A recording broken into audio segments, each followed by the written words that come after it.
BJP দলের 4 জন নেতার বিরুদ্ধে সদর থানায় মামলা করিমগঞ্জ কংগ্রেসের। রাহুল গান্ধীকে নিয়ে কটূক্তি করার অভিযোগে বিজেপির 4 জন নেতার বিরুদ্ধে মামলা করল করিমগঞ্জ কংগ্রেস। প্রদেশ কংগ্রেস সভাপতি ভূপেন বরার নির্দেশে শনিবার রাজ্যের প্রতিটি জেলায় 4 জন বিজেপি নেতার বিরুদ্ধে পুলিশে মামলা দায়ের করে প্রতিটি জেলা কংগ্রেস সমিতি। আজ করিমগঞ্জ জেলা কংগ্রেসের সভাপতি রজত চক্রবর্তীর নেতৃত্বে কংগ্রেসের এক প্রতিনিধি দল সদর থানায় গিয়ে বিজেপির 4 নেতার বিরুদ্ধে মামলা দায়ের করেন।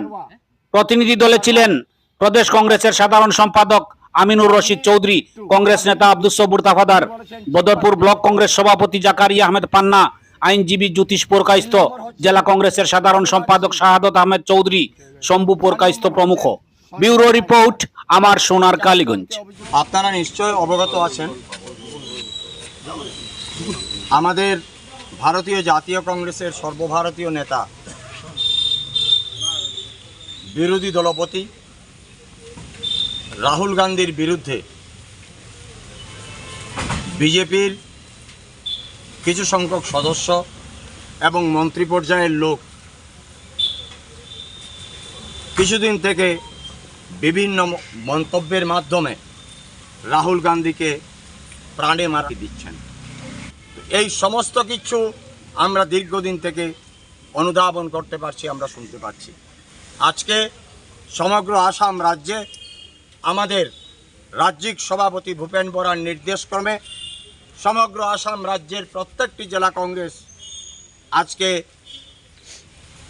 এফআইআর আমরা লজ করছি জেলা কংগ্রেস কমিটির পক্ষ থেকে। এই মুহূর্তে আমরা করিমগঞ্জ জেলা কংগ্রেস কমিটির পক্ষ থেকে এই যারা উক্তি করেছেন রাহুল গান্ধীর বিরুদ্ধে তাদের নাম উল্লেখ করে আমরা এইমাত্র এফআইআর লজ করে আসলাম। আমরা জানি যে বর্তমানে যে সরকার অধীন রয়েছেন কেন্দ্রে এবং রাজ্যে, তারা অনুধাবন করতে পারছেন যে মাত্র 3500 কিলোমিটার কাশ্মীর থেকে কন্যাকুমারী যাত্রা করে বিগত 2024-এর নির্বাচনে ভারতবর্ষের জনসাধারণ রাহুল গান্ধীর পক্ষে যে রায় দিয়েছেন, আগামী দিনে এই রায় আরও ভয়ঙ্করভাবে ভারতবর্ষের জনসাধারণ দেবেন।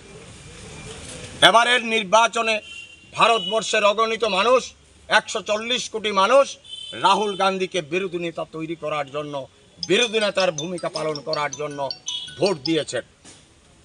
নরেন্দ্র মোদী সাহেবকে প্রধানমন্ত্রী বানানোর জন্য নয়। কারণ যদি হতো, বিজেপির স্লোগান ছিল আপকি বার 400 পার, কিন্তু কি হয়েছে আমরা দেখতে পেয়েছি, 240-এর মাথায় এসে ঠেকেছে বিজেপির নাম্বার। পরবর্তীতে নীতিশ কুমার এবং চন্দ্রবাবু নাইডুর এক হাত এক পাও ধরে বর্তমানে সরকার অধীন রয়েছে কেন্দ্রে। কাজেই আজকে এই যে পরিস্থিতির তৈরি করা হচ্ছে, আমরা যারা কংগ্রেসের সৈনিক রাহুল গান্ধীর নেতৃত্বে ভারতবর্ষের মধ্যে আছি, আমরা প্রতিশ্রুতিবদ্ধ, আমরা প্রতিজ্ঞাবদ্ধ। কংগ্রেসের সর্বভারতীয় নেতৃত্ব এই দেশমাতৃকার জন্য একবার নয়, বারবার তাদের আত্মাহুতি দিয়েছে। আমরা মনে করি এই ভারতবর্ষে সন্ত্রাসবাদের শুরু হয়েছে 1948 ইংরেজির 30 জানুয়ারি মহাত্মা গান্ধীকে হত্যা করে। মহাত্মা গান্ধীকে হত্যা করা হয়েছিল 1948 ইংরেজির 30 জানুয়ারি নাথুরাম গডসে হত্যা করেছিল। এবং সেই নাথুরাম গডসের বাহিনী যারা আজকে শাসন ক্ষমতায় রয়েছে, তারা যদি মনে করে যে মহাত্মা গান্ধী, পরবর্তীতে ইন্দিরাজি, এর পরবর্তীকালে রাজীব গান্ধী, এই সিরিয়াল কিলিং যেটা করা হয়েছে রাজীব গান্ধী পর্যন্ত, আমরা মনে করি এর পেছনে একটা পরিকল্পিত চক্রান্ত ছিল। আজকের এই যে বক্তব্যগুলো থেকে আমরা অনুধাবন করতে পারছি যে এই হত্যার পেছনে পরিকল্পিত চক্রান্ত ছিল। কিন্তু আমরা যারা কংগ্রেস করি, আমরা বদ্ধপরিকর, কারণ ব্রিটিশ সাম্রাজ্যবাদের বিরুদ্ধে আন্দোলন করে এই ভারতবর্ষে স্বাধীন করেছিল এই ভারতীয় জাতীয় কংগ্রেস। কাজেই আজকে আমরা এফআইআর লজ করেছি। আমরা দেখব পুলিশের পক্ষ থেকে কি অ্যাকশন নেওয়া হয়, এবং এখানে যারা এই উক্তি করেছে তাদেরকে এই করিমগঞ্জ টেনে এনে তাদের বিচার করতে হবে, এই দাবি আজকে আমরা আপনাদের মাধ্যমে রাখছি। এই কথাগুলো বলে, এবং আগামী দিনে আরও ভয়াবহ আন্দোলন এই আসাম রাজ্যে এবং করিমগঞ্জে। কাদেরকে অভিযুক্ত করা হয়েছে একটু বলতে পারেন? এই এফআইআর কপি, এই হলো এফআইআর এর কপি। অভিযুক্ত যারা আছেন তারা হলেন तनवीर सिंह मरवा, तारविंदर सिंह मरवा, नंबर 1।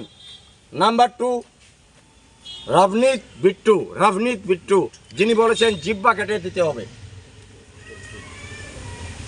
3 নম্বর হচ্ছেন রঘুরাজ সিং, संजय गायकवाड़, 4 নম্বর হচ্ছেন সঞ্জয় গায়কোয়াড়।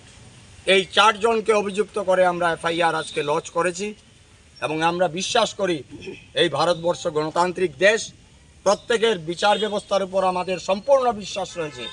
আইন শৃঙ্খলায় আমরা বিশ্বাস করি, আমরা গণতন্ত্রে বিশ্বাস করি, আমরা ফ্যাসিজমে আমরা বিশ্বাস করি না। কাজেই আমি মনে করি যে আইনটার সঠিক পথে চলবে এবং আমাদের যে এফআইআর আজকে আমরা লজ করলাম এর বিহিত ব্যবস্থা গ্রহণ করবে প্রশাসন। এই কথাগুলো